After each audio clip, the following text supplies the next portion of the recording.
What's going on, Chiefs Kingdom? Welcome into the Chiefs Report by Chat Sports. I'm your host, Jay Sanders, and we have a full depth chart update to get to you right here, right now, ahead of Super Bowl 58. The week now just 7 days away from Super Bowl 58 against the 49ers, and there's some, let's say, interesting updates throughout this depth chart that I want to talk about with you.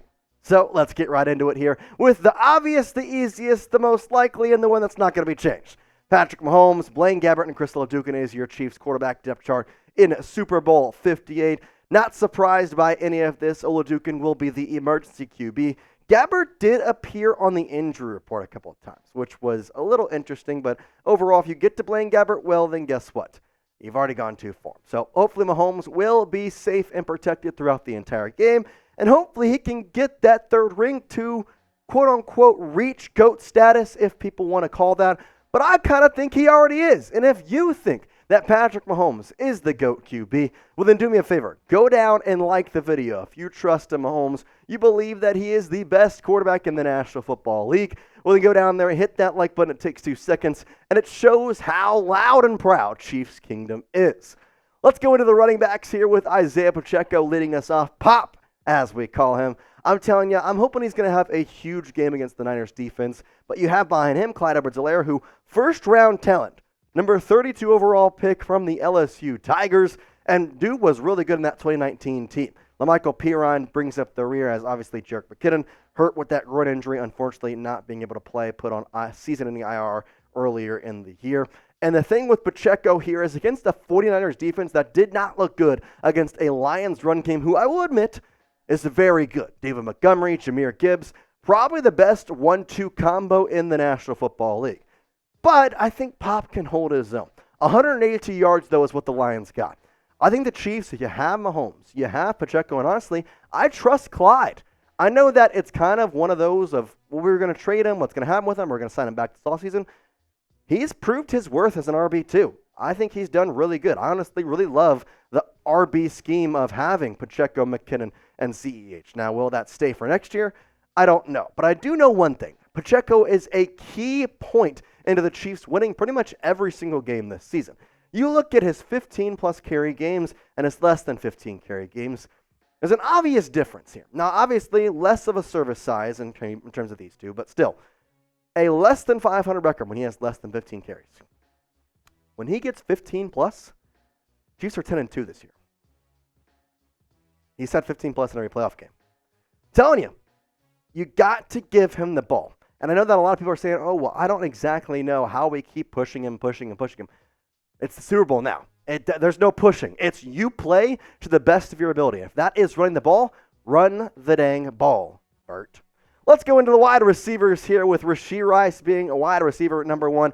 This came to us back in week 16 rather, when the Chiefs finally said, you know what, we're done with all this BS. Rashee Rice is the best wide receiver on our staff. He's wide receiver 1. He's followed up by Kadarius Toney, Marquez Valdes-Scantling, who I will say has proved his worth once again in the playoffs, Mecole Hardman, Justin Watson, Richie James, Justin Ross, and Sky Moore, who is injured right now, and that's where takeaway number 2 comes in, because his 21-day practice window is going to be up by the Super Bowl. His window technically opened before the Buffalo Bills game. You go 3 weeks. Okay, well, 7 days is the Bills game. 7 more days is going to be, well, that'd be this past week against the Ravens. 7 days is the bye week now, and now then 7 days is the Super Bowl. So that'd be almost 28 days. He has to be active for the Super Bowl, but I will say this, Kadarius Toney, you don't have to play. And here's why. He's been a lot of interesting talk around him. He has not played since week 15, first of all, with what has been labeled as a hip/ankle injury. Important note, he was taken off the injury list yesterday, but you see on that bottom part, he still has personal issues listed on that injury report. No injury designation, but it said personal reasons, which is wild. Now, if you don't exactly know what happened, he had an Instagram live where he basically said, I'm not hurt, and just denied all the allegations. Andy Reid kind of backed his guy up in some way, as he was asked about this Toney Instagram live earlier in the week, saying, yeah, I actually haven't seen it, but I heard people talk about it. But yeah, he'll be back out there, and we'll see how he does. He was back out there this week. Obviously, he's been on the injury report. That part is not made up by any means. He's been working through some things. He'll be back out there, which he definitely was. He played in practices this entire past week and is heading to Vegas with the Chiefs, at least as we know. Do you want Kadarius Toney to play, though? Because one way, yes. The punt return he had in Super Bowl 57 really set the course for what was the rest of the game in a way. But you could argue there was about 5 plays that did that same thing. You know, the touchdown he scored, Sky Moore touchdown. There's a lot of things that kind of happened in that game. So I ask you, Chiefs Kingdom, Kadarius Toney, happy, healthy, does he earn a spot on the Super Bowl team? Is he playing? Type Y for yes, type in for no. I honestly think yes, because I just can't go without thinking about that punt return. But let me know in the comment section your opinion, Y for yes, N for no. Let's talk about the tight ends, another one that's kind of a no-brainer here. And honestly, I'm going to give a little credit to these guys. Really good tight end room that has been underrated behind Kelce. Obviously, Kelce been talked about, one of the greatest tight ends of all time, maybe the greatest tight end of all time. But Noah Gray doesn't get enough love. He came in week 1 when Kelce had that injury and played really well. Blake Bell also has had some good moments. He's also had some bad moments. But overall, I think he's been proving his worth. The thing here, Kelce is going to be bracketed. Kelce is going to be schemed for by the 49ers. Kyle Shanahan knows what Travis Kelce can do. He saw that back in Super Bowl 54. He knows that he's not going to let him do that again. So how exactly is he going to scheme against him? Well, Dre Greenlaw. Obviously, I think he will be the key factor. I mentioned earlier in an earlier video that Greenlaw was dealing with some injuries, but overall, I think he'll be the one to bracket Kelce and kind of watch out for basically everything that's going on in that sense, which is where I think you could use Noah Gray. Gray caught a pass against the Ravens, and I think he has been great when you use Kelce as a decoy. A little 2 tight end set. Chiefs use it a lot. I wouldn't be surprised if we see it a bunch in the Super Bowl. Let's go to the offensive line here, and one big guy on there to talk about. Donovan Smith, Joe Thuney, Creed Humphrey, Trey Smith, and Jawan Taylor. Nick Allegretti, Mike Caliendo, Wanya Morris, and Lucas Niang are the backups. Thuney, see injured. There was thought that he maybe tore his pec, not just strained, and he would be out for the Super Bowl. Got this from Nate Taylor earlier in this week. So that Joe Thuney, who has a strained pectoral, not torn, he's making progress. He's not counted out. This is huge news because Thuney has played a pivotal role in a lot of the Chiefs' wins this season, and honestly, this offensive line has been top tier. Obviously, you can say what you want about Jawan Taylor. He is penalized more than anyone ever, which, I mean, is fair, but at the same time, he's played well. He's blocked pretty well. I'd rather have him get a bunch of penalties and block well than be poorly blocking and get no penalties. I feel like that'd be worse. But you also got to know that Joe Thuney is a huge part of this offensive line. Hopefully, he will be out there, and hopefully, you get your prize picks in as well. You can get a $100 deposit match by going to prizepicks.com/CLNS and using the code CLNS. If you don't know what Prize Picks is, it's a skill-based, real money daily fantasy sports game. And it's not just the NFL. They got NBA, they got NHL, and MLB also as well coming up. You can pick combo projections across the league. So say for the Super Bowl, you want to do like a Travis Kelce touchdown and more on Jason Tatum points, you can do that. Here are my picks for Super Bowl. Obviously, with football still here, I'm going full football on my entry. More than Patrick Mahomes, half a passing yard, 99% off on Prize Picks. That's a deal right there. Go put it in because it's not going to last long. Isiah Pacheco, more on the half, a rushing or receiving touchdown. He scored a touchdown in every single playoff game thus far. And then Christian McCaffrey, listen, we know the Chiefs and receiving backs don't exactly have the greatest relationship. So I think McCaffrey is going to get around 40 receiving yards. All he's got to do is get more than 35.5. I like that line. Go put it down in the comment section. You can get your $100 deposit match at prizepicks.com/CLNS and use code CLNS for that first deposit match. PrizePicks also offers a reboot policy so that even if one of those players gets injured, my entry actually stays in play. Let's say they left in the first half and then didn't return in the second half. That player is then rebooted. PrizePicks is the only daily fantasy sports platform with an injury insurance policy. Quick withdrawals, easy gameplay, and an enormous selection of players and stat types are what makes PrizePicks the #1 daily fantasy sports app. Go to prizepicks.com/CLNS and use code CLNS for a first deposit match of up to $100. That link is in the comments and the description of this video. Let's go to the defensive side of the ball and start with the guys in the trenches. And obviously, a new guy on the starting defensive tackle role. Mike Danna, Chris Jones, Tershawn Wharton, and George Karlaftis. This stinks because Derek Nottie is officially on IR. And that's a big blow considering the depth at defensive tackle has been way less than it's been on the defensive edge. You have Karlaftis, you have Danna, obviously you had Omenahue, who is now injured as well. You didn't see him on that depth chart.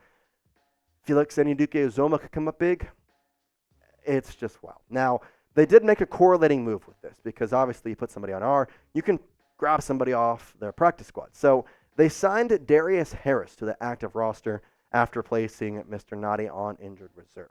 Now, we'll talk about Darius Harris in just a second because it was funny. They signed him like literally right before the season started, and now the guy is going to be in a Super Bowl. So kind of funny there. But in terms of Derek Nottie, he's been a part of a defensive line that has been maybe the best in the NFL. Obviously, the Ravens had more sacks, but I didn't see the Ravens winning the AFC Championship. I don't know about you. So there's that. And on top of which, AFC. Just going to say it. I don't see the 49ers up here. I don't see the Lions. I don't see the Packers, the Cowboys. This is all AFC teams. Chiefs' defensive line has been exceptional. Nottie's a big blow, but I trust in Danna. And Jones, listen, he's going into free agency after this game no matter what. This is win or lose the last game. He knows he wants to make a good impression on not only Brett Veach and the Chiefs, if they would like to pay him, but also the rest of the NFL, because he wants his bag. Time to go prove it and make a big play in the biggest game. Let's go to the linebacker depth chart where I mentioned Darius Harris. Willie Gay is the starting linebacker, though, in that slot. Nick Bolton, and then Leo Chenal. Now, you see Drew Tranquill backing up Nick Bolton. That is a bit different because Drew Tranquill will most likely slide over into the strong linebacker slot. Leo Chenal has kind of backed into potentially a secondary role to him just because of how well Drew Tranquill played when Nick Bolton was injured this year. But Willie Gay, no injury on him. Well, that's good because he was at practice, full swing this entire week. Give that man a neck massage every single day. That neck was too stiff to play in the AFC Championship. Freaking, I need neck massages all week long. I do not care who gives it to him. It could be Deshaun Watson. Pause. But I'm telling you have to make sure that you get this guy healthy. He has been a pivotal role of the Chiefs' success all season long, and I want Willie Gay out there for as much as humanly possible, and I want him to be 100%. That guy knows what he's doing, and especially with Purdy, listen, people can crap on him. People can say what they want. He's in the Super Bowl. You gotta play it like he's the best quarterback in the NFL. Because if you do, you can look like not the best quarterback in the NFL. All right, I want you to grade this Chiefs depth chart A, B, C, D, or F. How you liking it? I think it's one of the best depth charts in the National Football League, and obviously it's because you're in the Super Bowl, right? Obviously that helps with coaching and all that stuff, but I'm kind of curious what y'all think. A, B, C, D, or F. What has Brett Veach constructed? Give him a grade down in the comment section. Let me know. Let's go to the cornerbacks here, which may be the best depth chart all yet, because L'Jarius Sneed, absolute snub of a Pro Bowl and All-Pro. Absolute snub. Trent McDuffie, dude is a dog, and it's his second year. Out of Washington, first-round pick last year. Guy is amazing. And then Jalen Watson and Joshua Williams, also dogs. This is the best cornerback room in the NFL, and I really don't think it's close. The Texans maybe are there. Derek Stingley, that's pretty good. Jalen Petrie. But at the same time, the depth, Williams, Watson, could be starters on like 75% of teams in the National Football League. Instead, they're backups for the Chiefs because you have L'Jarius Sneed and Trent McDuffie as your starting two. Pretty dang good. The safeties, also very strong. Could be stronger, obviously, with Brian Cook not here, but you do have Justin Reed, who has been talked about for pretty much his entire career as one of the best safeties. Mike Edwards, free safety, he's been playing great. Has had a little bit of a concussion issue here and there, but luckily, Shamari Connor has played really great. Now, Shamari, strong safety, he has gone into a free safety role with Mike Edwards being hurt. And then Deon Bush, I just got to give him some credit real quick. He had a huge play in that Chiefs versus Ravens game as he picked off Lamar Jackson in the end zone. He was somewhat of one of the unsung heroes of that game. Could we see someone else like that potentially in the safety room, in the cornerback room, come up in a big way in the Super Bowl? I'm kind of curious who that could be. So, listen, I'm telling you this whole depth chart because I think everybody has their role, and Deon Bush proved that this past week against the Ravens. Then the last depth chart we have is the special teamers, and no changes here besides one important one. Harrison Butker, the kicker. Tommy Townsend, the punter. James Winchester, the long snapper. Kick returners, Richie James still, but he is no longer the punt returner. That is Kadarius Toney. We know what he did in the Super Bowl. Looks like they're going to give him another shot. I'm curious to see what happens. I love Kadarius in terms of what he brings to the game and how when he has the ball in his hands, man, he can make any dude miss. The problem is he has to get the ball in his hands first and not step off sides. Anyway, we still got a week to Super Bowl action, and we are going to be putting out content every single day. In fact, we've got some interviews from Vegas coming up on the show here in the next coming days. So hit that subscribe button right now because you're not going to want to miss what's coming up right here on the Chiefs Report. But for now, Chiefs Kingdom, that's how we got. So, as always, peace out.